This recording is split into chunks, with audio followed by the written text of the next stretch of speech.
buenas tardes. Bueno, en primer lugar, agradecer a Paradigma y a Stratio que nos hayan invitado a este evento y en especial a Rubén por el esfuerzo que ha hecho para organizar todo esto.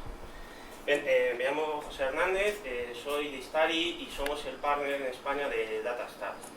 La presentación que voy a hacer es una introducción primero a Cassandra y luego vamos a hablar del Cassandra Query Language para los que no conozcáis mucho Cassandra. El Cassandra Query Language es el lenguaje con el cual vamos a realizar las consultas contra la base de datos.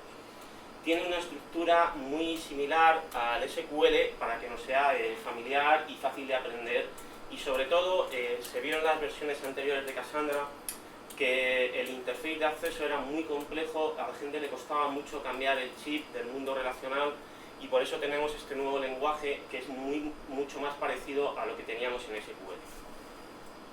Bien, primero, ¿veis bien este tamaño de letra desde el fondo? Perfecto. ¿Qué es Cassandra? Es la principal base de datos no SQL que existe en la actualidad. El no SQL significa renunciar a algunas de las características de las bases de datos relacionales, como son la integridad referencial y la transaccionalidad. Y a cambio vamos a tener una gran cantidad de ventajas. En primer lugar, nuestro clúster va a ser completamente descentralizado. No vamos a tener un punto de fallo único, como ocurre, por ejemplo, en el caso de Hadoop, que si el name node se viene abajo, podemos perder el clúster entero. Además, tenemos una gran tolerancia a fallos. ¿Eso cómo se consigue? Cada dato va a estar replicado simultáneamente en más de un nodo. Si un nodo se cae, siempre queda otro nodo levantado que contiene esa información. Tenemos capacidad de replicación en múltiples data centers. Nuestro clúster puede estar dividido, un data center en Madrid, otro en Barcelona y otro en Valencia.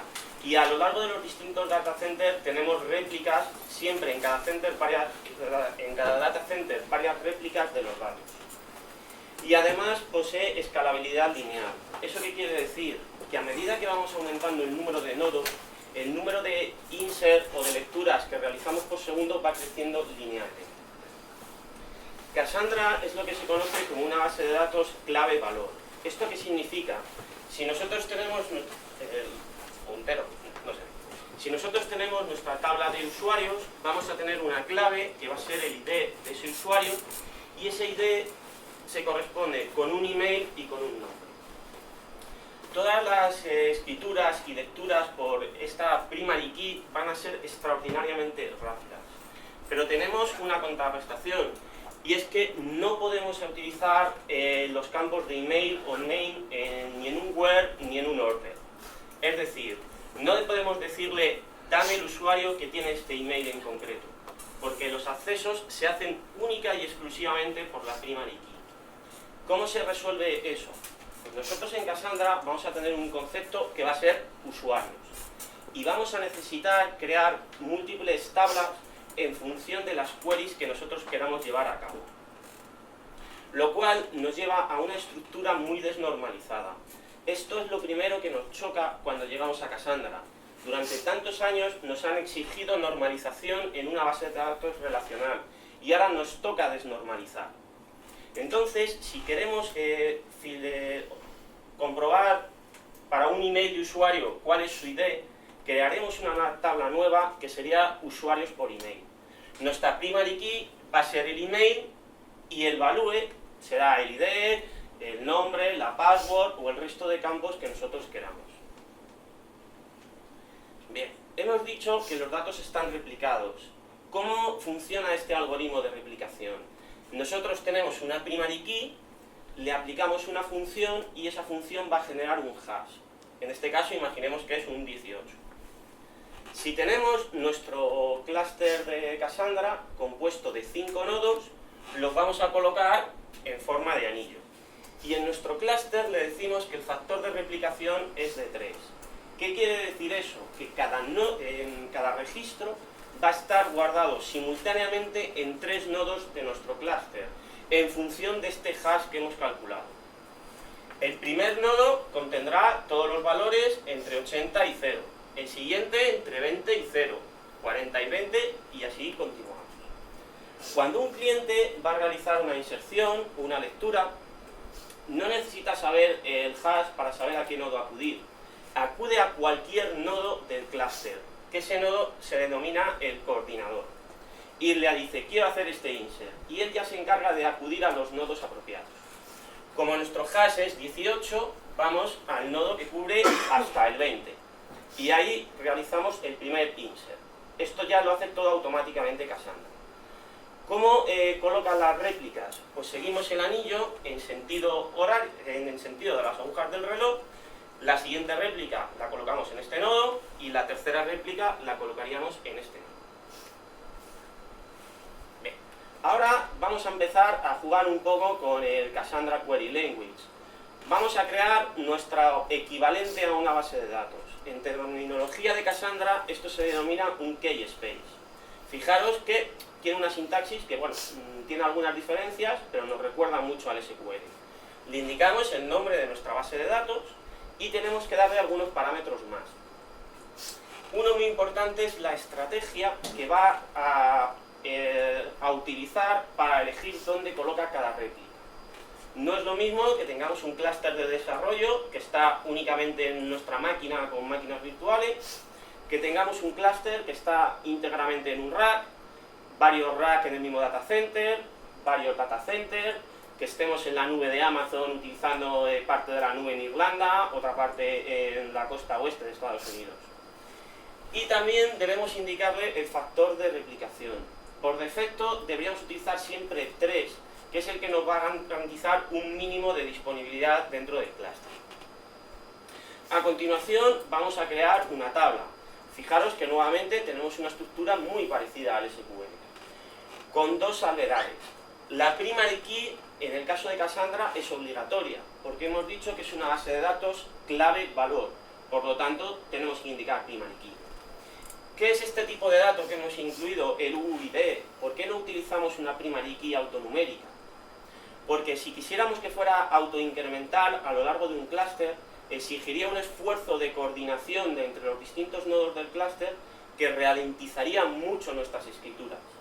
Entonces utilizamos esto, el UID, que no es propio de Cassandra, sino que es un algoritmo que nos permite generar una cadena de texto alfanumérica con altas probabilidades de que sea única. Bueno, la probabilidad de repetir 2 es incluso más baja que la de acertar la primitiva. A continuación vamos a hacer un insert. Fijaros que aquí sí que es exactamente igual que en el caso del SQL. Podemos hacer una take, que es muy parecido, pero fijaros una peculiaridad. Aquí en el where obligatoriamente deberemos utilizar la primary key. No podemos decirle actualiza a los usuarios de esta compañía o de este departamento. ¿Por qué? Porque eso no está en la clave. Necesitamos nuestra tabla preparada para el tipo de consultas que queramos hacer.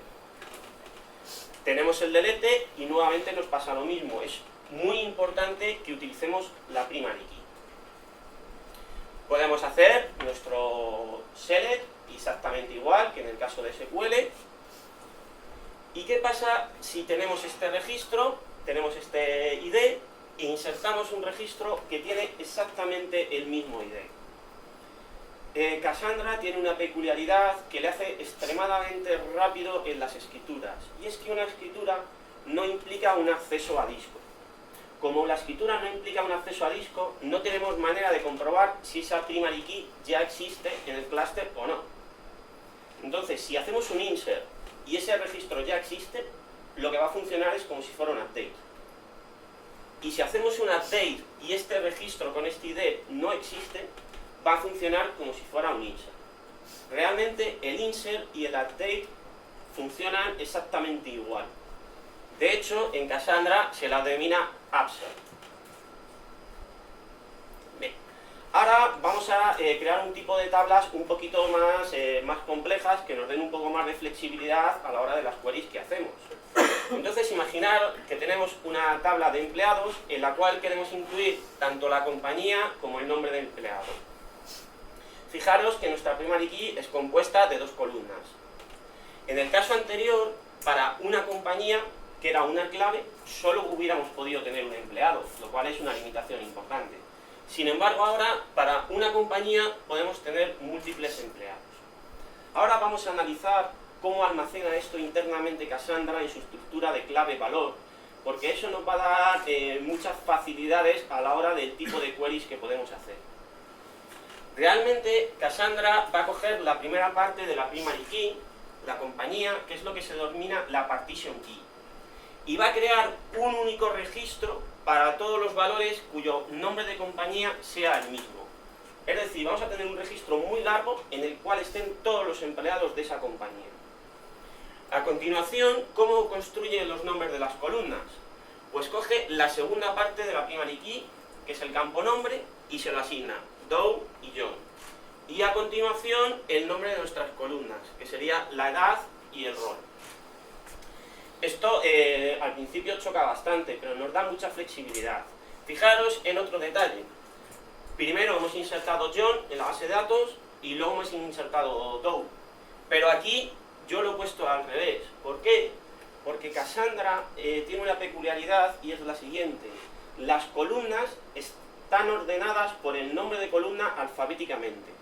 Entonces, esto es lo que nos va a permitir hacer una query por compañía y dentro de una compañía tener los registros ordenados por su segundo campo, que sería el nombre. Bien, seguimos. Ahora vamos a crear un tipo de primary key un poco más complejo. Últimamente se habla mucho de los proyectos de Smart Cities, el Internet de las Cosas, que básicamente lo que se pretende es empezar a colocar sensores por el mundo que van recopilando una serie de datos y nos los van mandando a la base de datos. Cassandra es perfecto para este tipo de proyectos. ¿Por qué? Porque la velocidad de escritura es muy alta. Entonces, con lo que hemos visto en la anterior diapositiva, nosotros lo modelaríamos así. El ID del sensor, como parte de la primary key, y la fecha. Y de esa manera, para un sensor en concreto, tendríamos todos los valores ordenados cronológicamente. Esto tiene un límite teórico de algo más de 2.000 millones de registros. Entonces decimos, no hay problema. Ese límite lo cumplimos con creces. ¿Cómo vamos a generar 2.000 millones de registros para un único sensor? Pero ¿qué pasa? En la práctica, cuando nos acercamos a las 100.000 registros, o sea, 100.000 columnas en ese registro, el rendimiento se empieza a ver reducido. La solución es utilizar la partition key compuesta. Entonces, fijaros aquí que lo hemos encerrado en un paréntesis. En lugar de utilizar solo el ID del sensor, vamos a utilizar el ID del sensor y además el año. Y eso lo representará de esta manera. Dentro de la partition key tendremos sensor 1 el 2014. Esto tendríamos que ver cómo vamos de cantidad de datos, porque si nos pasamos mucho podríamos bajar a trimestre, mes o incluso día. Perdona, ¿cómo voy de tiempo? Más o menos. Vale, perfecto. Bien, si hacemos una select y utilizamos el ID del sensor como en nuestro web, esto no nos va a funcionar. ¿Por qué? Porque nuestra partition key, que es el nombre, que es nuestra clave, es compuesta. Entonces, obligatoriamente debemos incluir tanto el ID del sensor como el año, es decir, los dos elementos que forman nuestra partition. Fijaros que por el hecho de haber utilizado esta primary key, aparentemente un poco compleja, tenemos una serie de funciones adicionales. Podemos, por ejemplo, decirle, dame todos los datos de este sensor en este año, entre esta fecha y esta otra. Que si no hubiéramos utilizado una primary key compuesta, no podríamos hacer eso. Bien, volvemos a nuestro ejemplo de usuarios por email. Imaginaros que vamos a insertar un usuario. Obviamente no queremos insertar el mismo email dos veces en la base de datos. ¿Cómo lo haríamos? ¿Haríamos una select, a continuación un insert? Tenemos un problema. Se nos puede colar otro usuario en ese mismo proceso. ¿Cómo lo podemos resolver? Pues existen unas transacciones ligeras. Entonces nosotros cuando vayamos a hacer nuestro insert le vamos a decir if not exist. Y esto va a insertar este usuario única y exclusivamente si no existe ningún usuario con esa misma partition key. El resto de las columnas no las podemos utilizar, únicamente la partition key. Bien. Pues ampliando un poco nuestro ejemplo del usuario, podemos tener el usuario completo, usuario por email, usuario por departamento, usuario por compañía, y tenemos que insertar muchos registros. ¿Cómo lo hacemos? Pues la mejor manera es que lo englobemos todo en un único batch.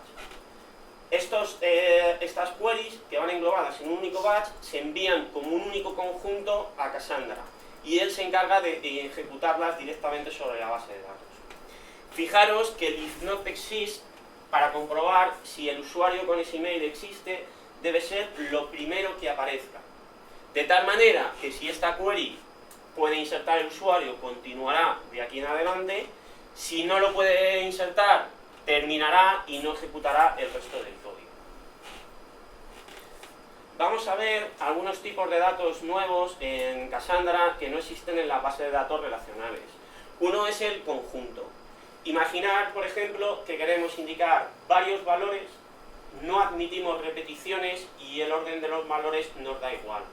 Podríamos en un artículo indicarle etiquetas, pues ciencia, tecnología, es una noticia.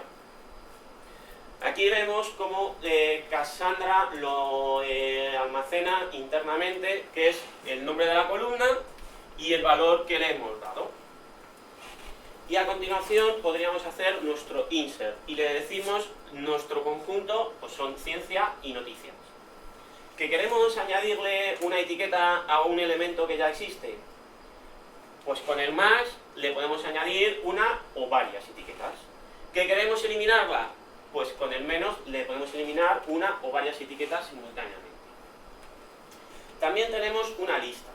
Imaginad que aquí sí queremos repeticiones y el orden es importante. Estamos haciendo una ruta, pues Madrid, Barcelona, Bilbao y vuelta a Madrid. Eso lo haríamos con una lista. ¿Vale? Aquí vemos la estructura de cómo lo almacena Cassandra internamente. Genera estos números para permitir tener la lista ordenada y poder intercalar elementos con facilidad. En este caso vamos a hacer un insert, los valores de la lista irán entre corchetes y podemos meter simultáneamente tantos como queramos. ¿Que queremos añadir elementos a la lista? Pues podemos añadir París, el último elemento de la lista, podemos añadir París como el primer elemento de la lista, o podemos decirle que en la posición 1 inserte el elemento Roma. No va a desplazar el resto de elementos, sino que el elemento que hubiera en esa posición lo va a eliminar. Y por último, y ya termino, tenemos la posibilidad de utilizar un map. Imaginad que estamos creando una tienda online. Habrá productos que tengan características muy dispares. No va a tener las mismas características una mesa, un ordenador o una cámara de fotos. Para esto es perfecto el map, en el cual le decimos el campo de qué tipo de dato es, que sería un texto, y el valor, que sería otro texto también en este caso. Entonces podemos realizar, tenemos aquí la estructura de cómo lo almacena internamente y podemos realizar un insert y le decimos que hay un campo que se llama alto, que tiene este valor, otro campo ancho y tantos campos como quisiéramos. Fijaros que además también podemos modificar un valor, le podemos decir en el update que el campo alto pasa a ser 120 centímetros. Fijaros que por la forma en que Cassandra está almacenando estas columnas, no podemos tener dos valores para la misma medida. En cuanto tuviéramos dos valores para el alto, lo que haríamos sería sobreescribir esta columna. Entonces solo tendríamos un valor para cada campo. Bueno, ¿qué tal el tiempo? Perfecto. Bueno, pues con esto termina mi breve introducción a Cassandra y al CQE. Si tenéis alguna pregunta.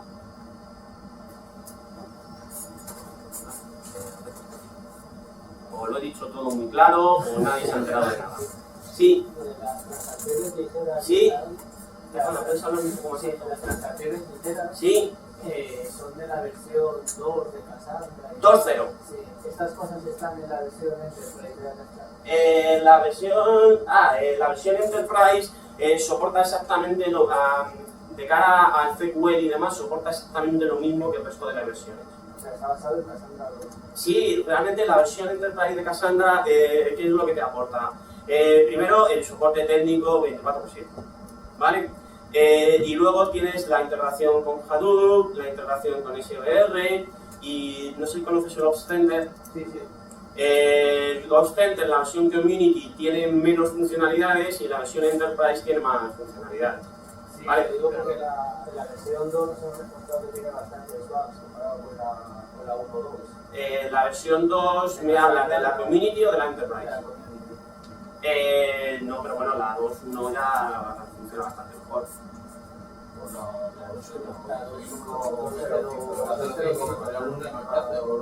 No hay una pues será la 2. Perdón, esto yo lo tengo instalado y es que no tengo ni idea de qué versión tengo instalada. Me suena que la Enterprise utiliza todavía la 1.2. No, es la, yo tengo instalada la Enterprise, ¿vale? Y la Lightweight Transaction te puedo garantizar que se ejecuta en la versión Enterprise, ¿vale? La Enterprise es un community sobre el que te digo tienes más capas de integración. Pues Hive, PIP, Hadoop, SOR y todo eso. Todo el tema de columnas anchas que has estado, ¿sí? Que has estado comentando y demás, por ejemplo, como con las integraciones de estas Enterprise, Solar y demás, esas cosas. La columna ancha no, ten en cuenta que con SOR ya estamos un poco también limitados por lo que se puede hacer con SOR. Eso no se integra con SOR. ¿Vale? Ten en cuenta que cuando estás con SOR, las consultas las realizas con la semántica de SOR. Perdón, para que no os ubiquéis, no sé si conocéis el proyecto Apache SOR, bueno, para gestión documental, poder crear índices y todo ese tipo de cosas. Entonces la versión Enterprise de Cassandra tiene una integración con SOR de tal manera que yo inserto en Cassandra y lo mantiene actualizado con un índice SOR simultáneamente. Entonces nos permite realizar otro tipo de query, pues buscar texto dentro de documentos y cosas por el estilo. Entonces, como utilizas las búsquedas de SOR, esta parte de las white rows no la puedes utilizar, tienes limitaciones. Tampoco puedes usar, dijeron que son los conjuntos, las listas, los sets, los maps, o sea, puedes usar menos cosas porque utilizas SOR. ¿Vale? ¿Alguna pregunta más? Muchas gracias.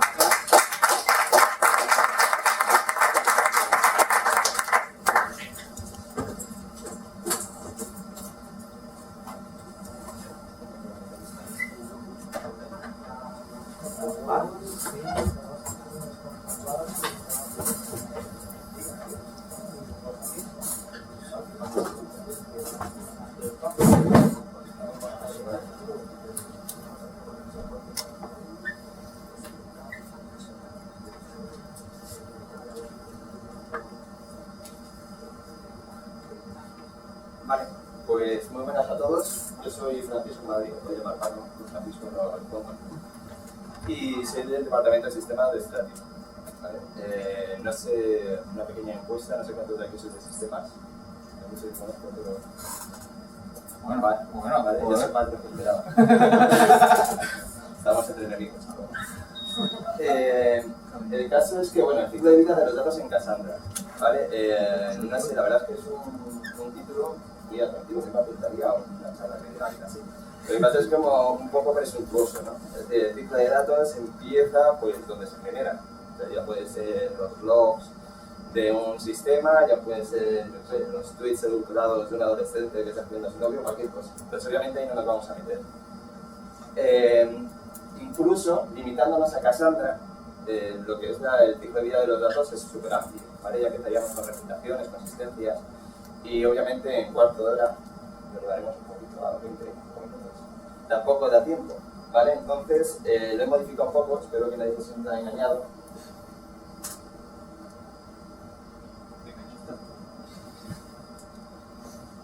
A ver si lo tienes al revés.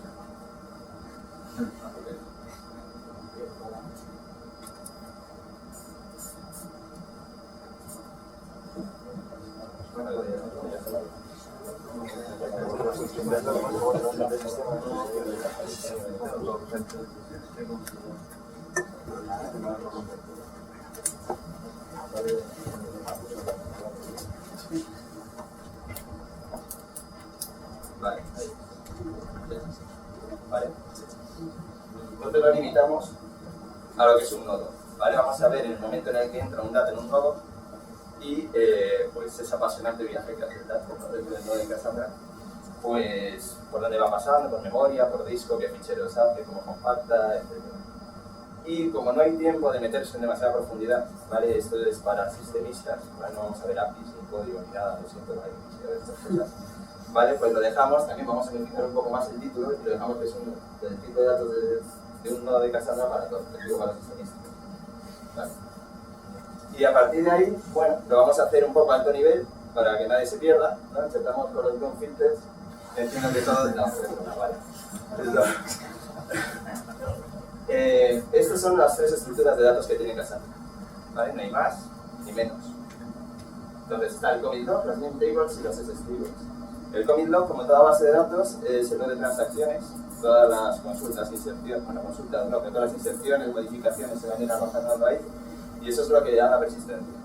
¿Vale? En el caso de que un nodo se caiga, la manera de recuperar sin perder datos es a través del commit log. Las name tables es el almacenamiento en memoria que tiene previo a escribir en disco, que serían las SSTables. Lo bueno es que las tablas en memoria están ordenadas. En memoria no cuesta nada ordenar listas. Y eso lo que supone es que después, cuando pasemos a disco, a las SSTables las podemos meter ya ordenadas. ¿Vale? Lo cual es una ventaja, ya veremos adelante. Cassandra es un sistema optimizado para escribir muy rápido. ¿Vale? Y lo que es importante, mira, hemos cambiado el tipo de letra, no tiene mal. Y lo importante es que son inmutables. Los datos que se escriben a disco, los ficheros en los que se guardan, no cambian jamás. Tú cambias un dato, pues aparecerá en un nuevo fichero y lo que hará es invalidar el dato que está en un fichero anterior. Pero lo que no se hace es modificar ninguna SSTable. Las SSTables, que son, como hemos dicho, el almacén en disco, se compone de estos elementos. El data file, que es donde están los propios datos, y el index file, que son la clave y el offset, es un puntero directamente al data file en el que indica dónde está ese dato, y los DOM filters. Los filters que están por todos lados, bueno, ya llegaremos a ellos. Y en memoria, pues tienes también sus estructuras de datos, que son el partition index, que indica en cada fichero de datos pues, qué datos hay, qué claves, y un summary, que es un resumen, un subconjunto de esas claves. Esto es lo que está en lo que es el disco. Entonces, ese gran viaje que os estaba comentando antes, pues que porque empezó con una escritura lógicamente. Entonces, más o menos lo he explicado, no entra en detalle, tampoco había tiempo, pero es que cuando tú escribes en Cassandra, escribes en un nodo, da igual cuál sea, y ese nodo se convierte en el coordinador. Y entonces, según esa clave de particionado, él la enviará a los nodos que contengan ese dato. ¿Vale? Eso ya hemos hablado de replicación, ya quisiera la replicación, pero a partir de ahí nos olvidamos del resto de nodos. Entonces, una vez que llega a un nodo ese dato, lo que va a hacer es, obviamente, lo primero, el commit log. El dato, nada más llegar al nodo, se escribe en un commit log y a continuación se escribe en un commit log. De esa manera, en el caso de que caiga el nodo, siempre, aunque se pierda en memoria, vamos a poder releer todo el commit log y volver a tener el estado inicial. Y después, cuando pasa cierto tiempo, cuando los name tables ocupan demasiado, cuando ha llegado un límite que se puede configurar, es decir, cuando la memoria ya se llena, se colapsa, en ese momento se hace un flush y se escriben en los SSTables. Como he dicho antes que los SSTables son inmutables, no va a modificar ninguno de ellos, se va a crear un nuevo SSTable y además va a estar ordenado. ¿Por qué? Porque en memoria están ordenados, lo tenemos muy fácil. Lo escribimos de forma secuencial en los SSTables. Si os dais cuenta, tanto el commit log como los SSTables se escriben de forma secuencial. Es decir, en escritura Cassandra pues, es infalible. No hay lecturas aleatorias, no va adelante y atrás la aguja del disco, va del principio al final siempre. Este es un esquemita que efectivamente cuando escribes la primera commit log la memoria y cada cierto tiempo, configurable, cuando se llena la memoria, se escribe el SSTable.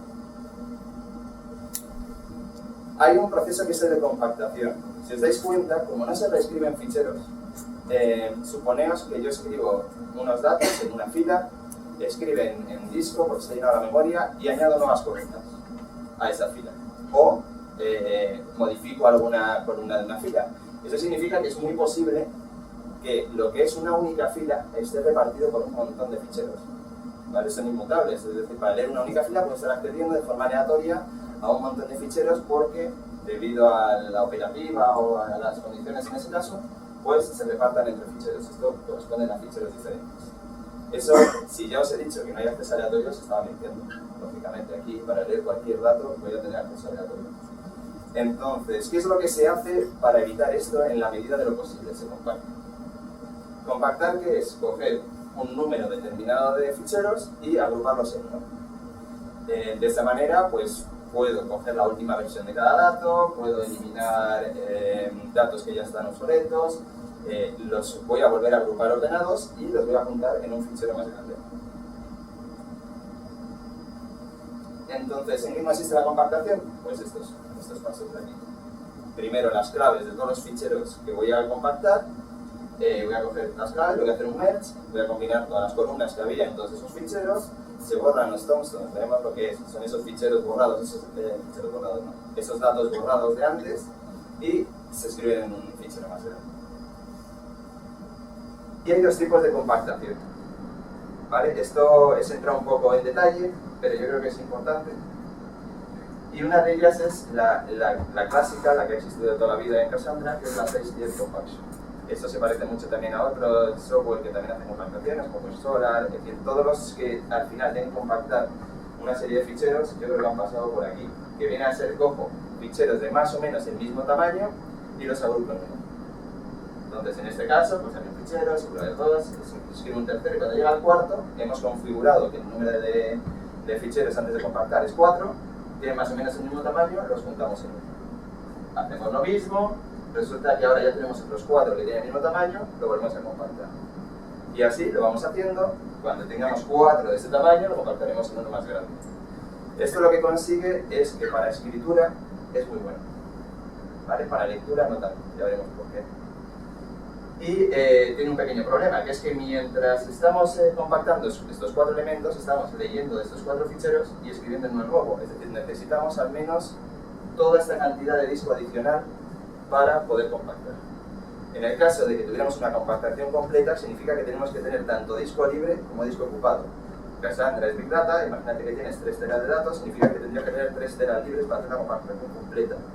No es completa nunca, ¿vale? Porque vas a tener un montón de ficheros y vas a compactar solo 4, pero en el peor de los casos hay que tener eso en cuenta. Y al final, ¿qué queda? Algo así. Un montón de ficheros, cada uno de su tamaño, algunos se parecen a otros en tamaño, llegará un momento en el que tenga que agrupar 4 iguales para crear uno más grande. Y por otro lado, tenemos el Level Compaction. No sé en qué versión la pusieron, la verdad, voy a ser sincero. Esto surgió para evitar todos esos problemas de tanta necesidad de disco, da un rendimiento mucho mejor en lectura, pero peor en escritura. ¿Y qué es lo que hace? Los SSTables no los escribe del tamaño de la memtable que vaya a escribir. Dicho de otra manera, si os acordáis, os he comentado que las SSTables se crean cuando, por algún motivo, esas tablas que están en memoria se escriben a disco. En la compactación anterior hemos visto que sea lo que ocupa en memoria, se va a escribir en disco. Aquí lo que hace es que cuando va a escribir en disco, lo va a particionar siempre en ficheros del mismo tamaño. Y los va a clasificar en niveles. Va a haber ficheros de nivel 1, ficheros de nivel 2, ficheros de nivel 3. Cada nivel tiene 10 veces más tablas que el nivel anterior, lo cual nos va a quedar como una especie de escalera. En nivel 1 va a haber 4 ficheros, en nivel 2 va a haber 40, en nivel 3 va a haber 400.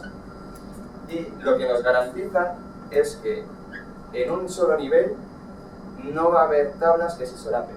Lo he dicho de otra manera, no va a haber 2 tablas con la misma clave. Veremos para qué sirve eso. Entonces, cuando se llega a un nivel, se coge una SSTable, de forma aleatoria se compacta en escala hacia abajo. Aquí llegará el sistemista y dirá, pues, ¿qué está afectando? Entonces, este es el equivalente al gráfico que os he enseñado antes. Empiezo a escribir, tengo la memtable y empiezo a escribir el disco. Siempre del mismo tamaño, no vamos a ver estos diagramas de barras que hemos visto antes. Empiezo a escribir tablas y cuando ya llego al límite configurable, lo que voy a hacer es coger las que me sobran y elevarlas a un nivel. Sigo escribiendo en memtable, sigo escribiendo y cuando se me llena un nivel, las bajo al siguiente nivel. Entonces, al final, ¿qué nos va a quedar? Algo así. Todas del mismo nivel, todas del mismo tamaño, y la garantía que tenemos es que en el proceso anterior, ahí, cada vez que escribo aquí, voy a estar buscando en todas estas tablas dónde tiene que ir cada dato que quiero bajar. Os recuerdo que no podía haber solapamiento. Eso lo que va a hacer es, primero tengo que buscar en qué tabla puedo escribir, va a escribir en esta tablita, y aquellas que superen el tamaño definido, voy a tener que agregarlas otra vez y bajarlas abajo. Eso es en cascada, si os dais cuenta, por eso quería poner la pizarra.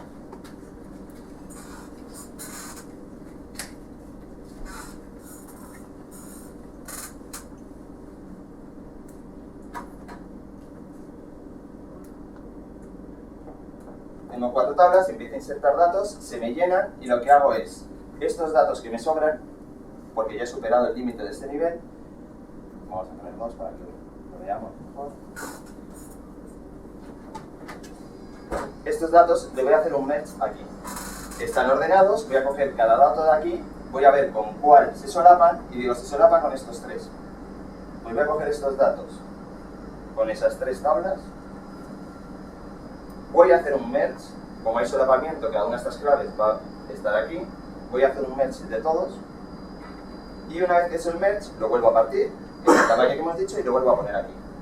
Si este nivel está lleno, ¿qué me va a suponer? Que voy a tener que bajarlo otra vez. Cojo los datos que me sobran, busco en el nivel de debajo, con cuál me solapan esos datos que me sobran, voy a tener que hacer un merge, voy a volver a partirlo, y lo voy a volver a escribir. En el caso de que me sobran, voy a tener que bajarlo abajo. Eso significa que mientras que antes, al hacer una compactación, simplemente tenía que hacer una escritura, ahora cada vez que vaya a escribir aquí, dependiendo de la situación en particular, voy a tener que hacer 2, 3, 4, 5, 6, las que sean.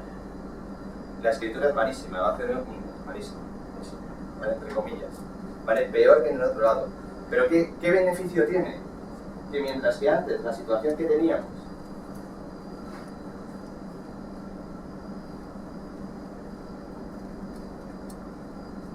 es que para leer un único dato tenía que leer de X tablas, que podían ser 15, 20, 50, de esta manera, cada clave solo va a estar en una.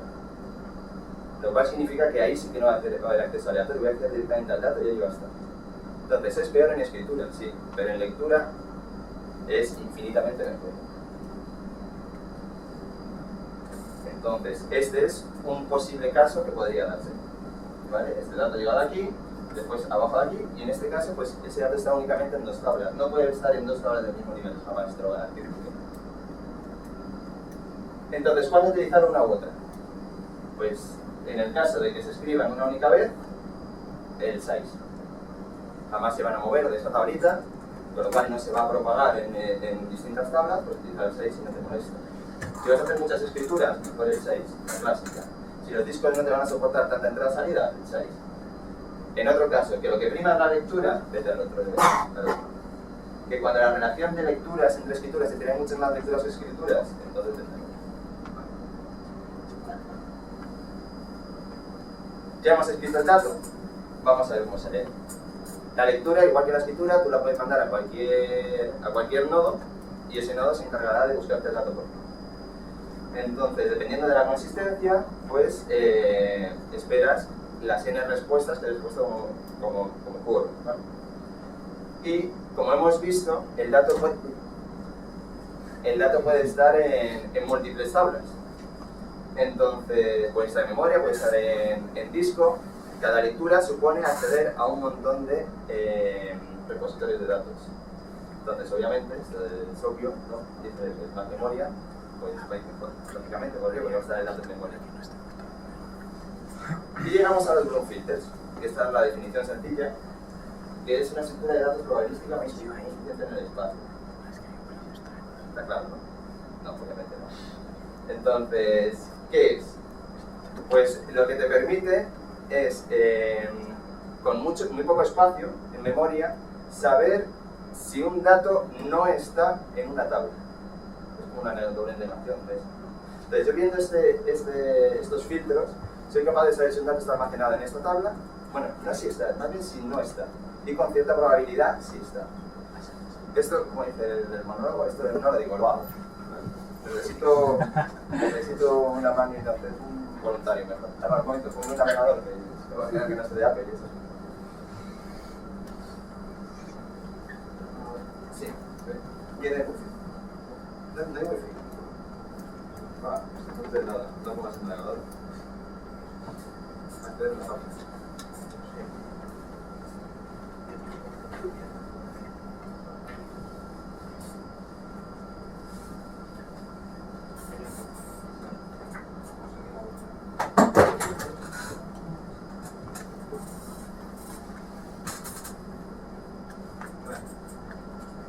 Bueno, te explico.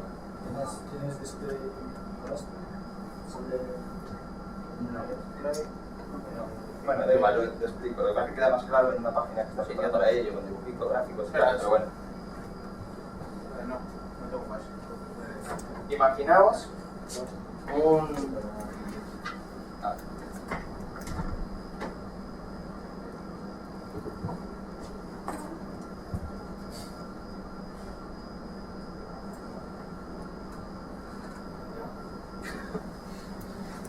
No pasa nada. Bueno, yo voy explicando. Sí. Suponeos un array en el que cada celda se llaman buckets, cubos. La longitud de la cantidad de buckets o la longitud de ese array la definimos nosotros, desde nuestra configuración, y lo que hace es que por cada clave tú le aplicas un número n de hashes, en el que cada hash me va a llevar a un bucket, es decir, yo que sé, Paco, y Paco con un hash me sale en este bucket, con otro hash me sale con este. Entonces, esto lo asocio a una tabla, a un fichero, a una SST.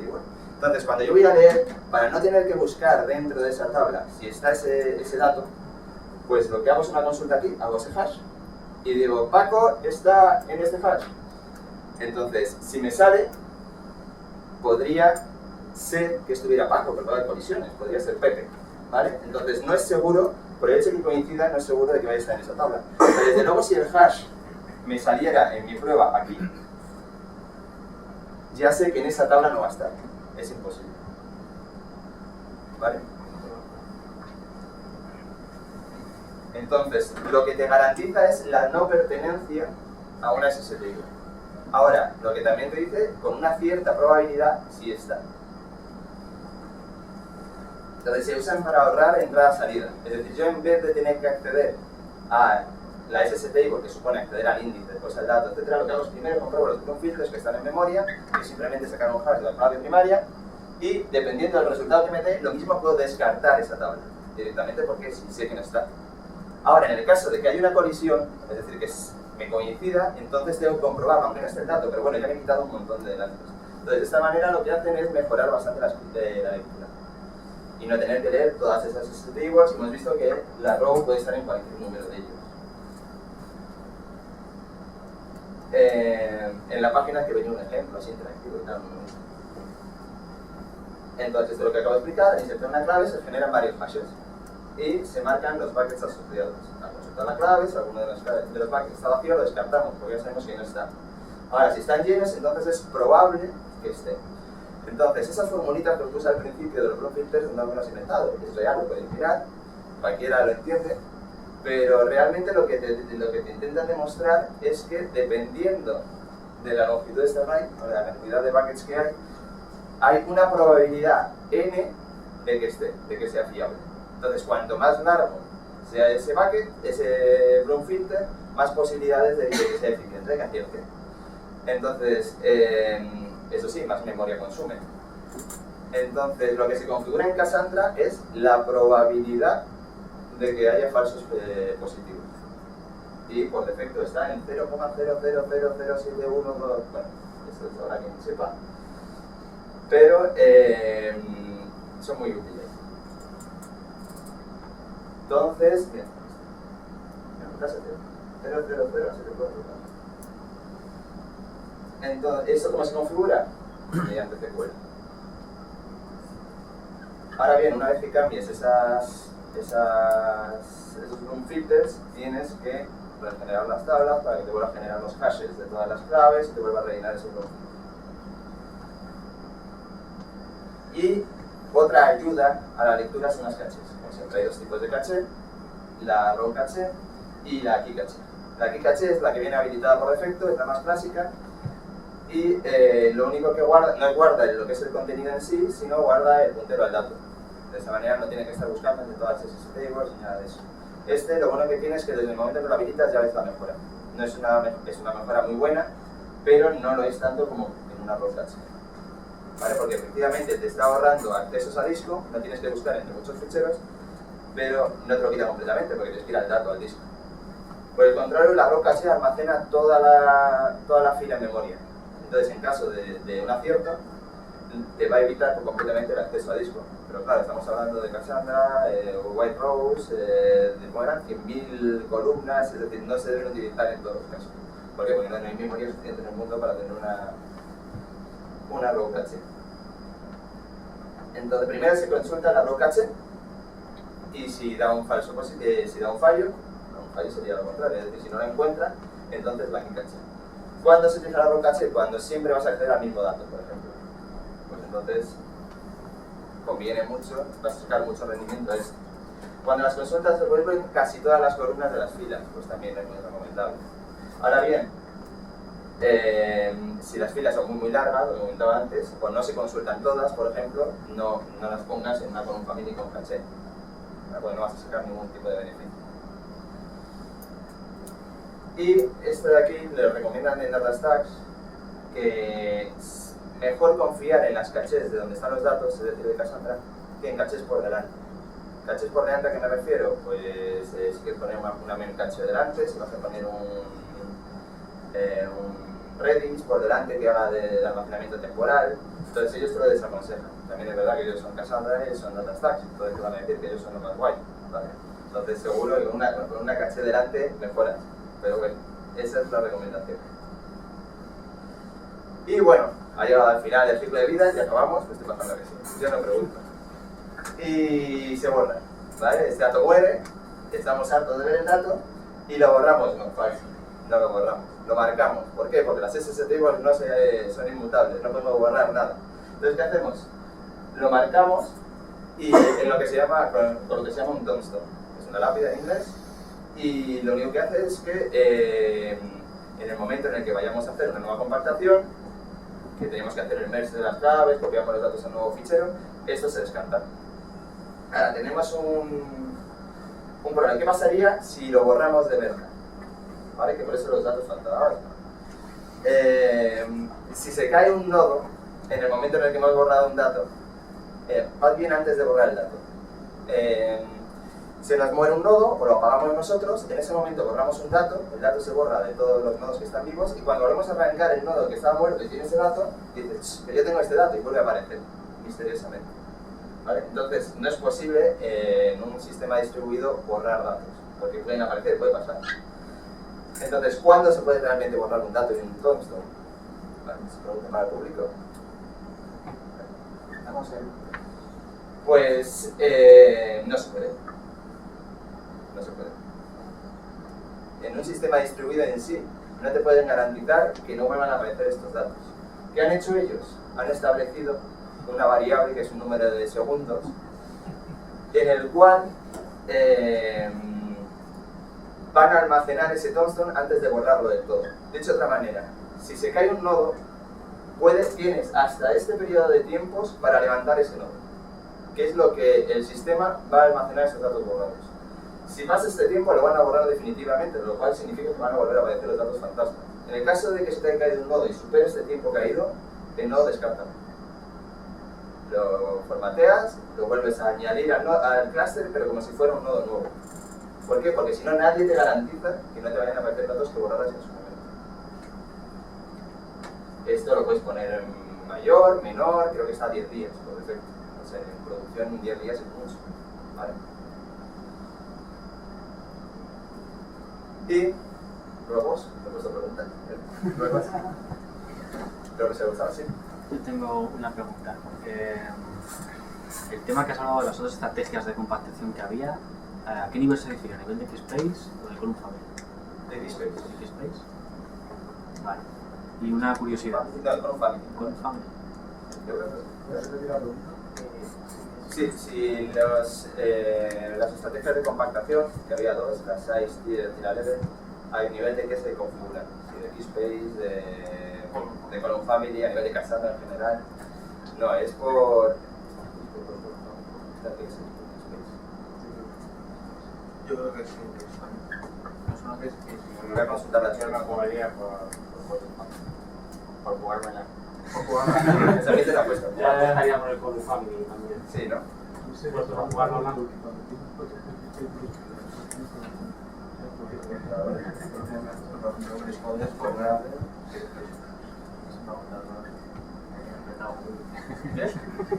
Pero tendríamos que buscar. Vale. Y una curiosidad. El time to live que se puede poner ahí a los datos, Sí. entiendo que Cassandra aprovecha algún sistema, algún momento de los que has comentado, por ejemplo la compactación, para descartar esos datos, ¿no? Sí, justamente la compactación.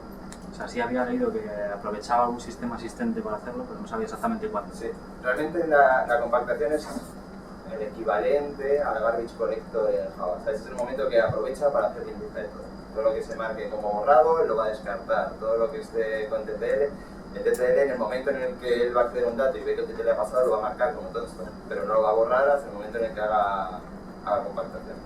Vale. No puede borrar, claro. Vale. ¿Algo más? En caso que el borrado quisiera que fuera automático, El borrado automático. podría poner el Grateful a 0, ¿no? ¿El Graceful? Sí, el tiempo de gracia ese, Ah. a 0 y ya está borrado automático, ¿no? Claro, sí, lo que pasa es que tienes el problema que si te cae un nodo te puedes pasar cualquier cosa.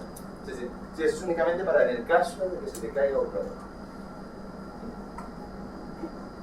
De hecho, la compactación, no lo he comentado, hay dos tipos de compactación. Las minor compaction y las major compaction. Las minor son las que he comentado aquí, que simplemente cogen un número limitado de tablas y hacen la compactación. La major coge absolutamente todas y crea una sola. Eso, efectivamente, en el momento que lo haces, el rendimiento sube muchísimo. ¿Por qué? Porque todos los datos van a estar en una única tabla, no va a tener que leer de muchas. Pero pensad que si hacéis eso, de pronto vais a tener una única SS table súper grande, que hasta el momento en el que se vuelva a compactar, no van a desaparecer de ahí datos borrados ni nada. Es decir, hasta el momento en el que vuelvas a tener otra vez otra SS table del mismo tamaño enorme, no otra, sino 4 o 5, depende de lo que hayas configurado, no vas a poder hacer otra compactación y que se borren todos los datos, que se compacte, que se converse de las claves, lo cual veréis en muchos foros que hay gente que sí que te recomienda hacer major compaction cada cierto tiempo y otros que dicen que no lo hagas jamás. Porque está claro que si una vez lo haces, ya casi te estás obligando a hacerlo para el resto de tus días. Sí, otra pregunta más. Durante el tiempo en el que se está ejecutando toda esta compactación, ¿qué ocurre con las consultas? ¿Cuáles? Con la SELE. Si haces una SELE, Las lecturas. Sí, eso lo hace... Hombre, en principio la select va a coger caché, va a coger la memtable y los SS tables siguen estando en disco. Hasta el momento en el que ya lo copies al nuevo fichero, que como decía antes va a ocupar el doble de espacio, y en el momento en el que este nuevo fichero entonces sí que borra las anteriores. Lo único que el rendimiento será peor, pero no está ningún problema. Ten en cuenta que si tenemos un nivel de replicación en 3 o 4, el resto es muy poco probable que todas las compactaciones en todos los nodos sean a la vez. Entonces el coordinator lo irá redirigiendo a los nodos que tengan menos carga en ese momento.